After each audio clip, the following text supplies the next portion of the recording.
71 সাল পর্যন্ত ফ্যাসিবাদ এই জমিনে তাদের ক্ষমতা ধরে রাখবে, আমাদের ভাবনাকে ভুল প্রমাণিত করে আল্লাহ সুবহানাহু ওয়া তাআলা আমাদের জন্য একটি পথ বের করে দিয়েছেন। এদেশের তরুণরা রক্ত দিয়ে আমাদের জন্য স্বাধীন বাংলাদেশ উপহার দিয়েছে। আমরা মহান আল্লাহ তাআলা আমাদেরকে যে নিয়ামত দিয়েছেন, এই স্বাধীনতার নিয়ামতকে কাজে লাগিয়ে বাংলাদেশ ইসলামী সমাজ বিনির্মাণের যে স্বপ্ন আমরা দেখি, সেই স্বপ্ন বাস্তবায়নের পথে আমরা এগিয়ে যাব ইনশাআল্লাহ। হুদায়বিয়ায় 2 বছরের হুদায়বিয়ার চুক্তির পর 2 বছরে ইসলাম বিজয়ী হওয়ার মতো শক্তি অর্জন করেছিল। একটি চুক্তি পুরো আরবে মুসলমানদের দাওয়াতি কাজ করার সুযোগ উন্মুক্ত করে দিয়েছিল।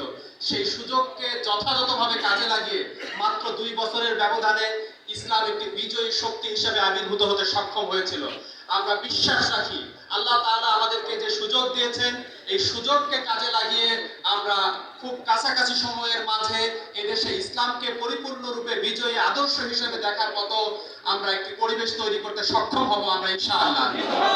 এই পরিবেশ তৈরি করার জন্য বাংলাদেশে সকল স্তরের মানুষদের ভূমিকা পালন করার প্রয়োজন রয়েছে।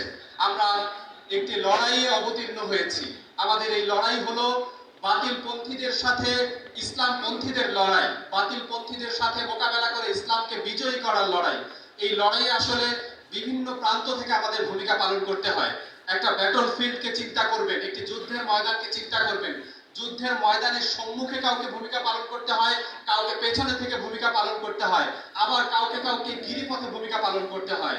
আমরা বাংলাদেশের মানুষের মন মনন পরিবর্তন করার গুরুত্বপূর্ণ অংশের প্রতিনিধি আপনারা, অর্থাৎ আপনারা আলেম ওলামা মাশায়েখ হিসেবে এদেশের মানুষদের মাঝে ইসলামী আন্দোলনের দাওয়াত পৌঁছানোর গুরুত্বপূর্ণ অংশে দায়িত্ব পালন করছেন। বাংলাদেশে আমরা দেখি 550 বছর মুসলমানদের শাসন ছিল।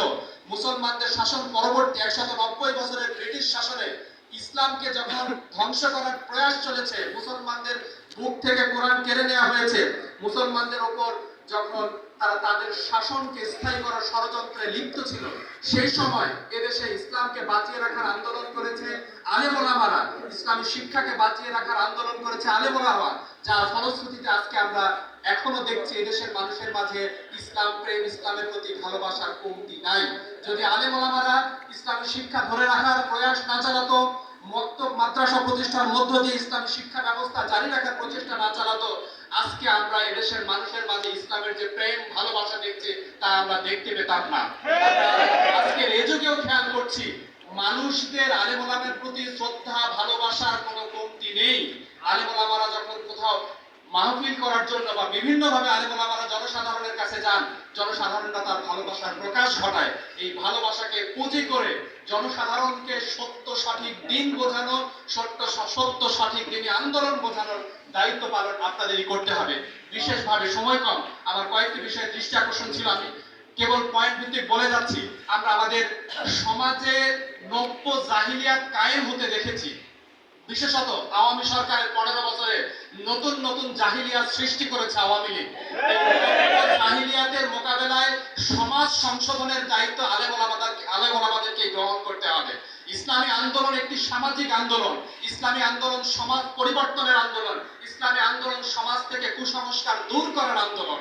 এই আন্দোলনের প্রত্যেকটি ক্ষেত্রে আমাদেরকে নজর দিতে হবে। আইয়ামে জাহিলিয়াত বলা হতো যে মৌলিক কারণে, সেই সকল কারণ বাংলাদেশে আওয়ামী লীগ প্রতিষ্ঠা করে ছেড়েছে। প্রথম এবং প্রধানতম অস্ত্র হিসেবে তারা এদেশের শিক্ষা ব্যবস্থাকে ধ্বংস করেছে। মুসলমানদেরকে নাস্তিক বানানোর শিক্ষা ব্যবস্থা আমাদের উপর চাপিয়ে দিয়েছে আওয়ামী লীগ। আমাদের শিক্ষা ব্যবস্থা নিয়ে কথা বলা অব্যাহত রাখতে হবে।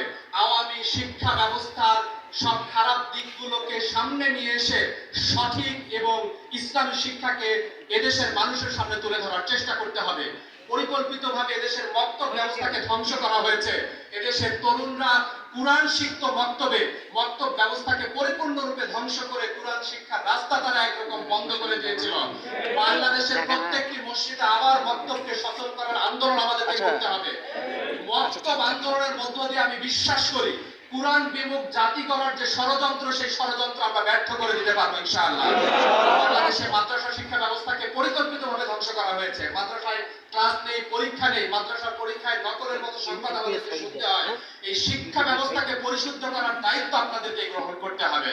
সমাজে নানাভাবে এখনো আমরা দেখি অনেক ধরনের কুসংস্কার আমাদের কালচারের মধ্যে প্রবেশ করিয়ে দিয়েছে।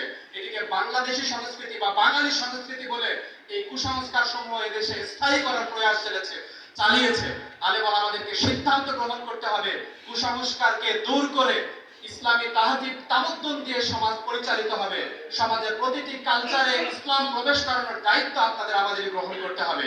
আমরা ইনশাআল্লাহ সংগঠনের সিদ্ধান্তের আলোকে সমাজ পরিবর্তনের দায়িত্ব আমরা পালন করি।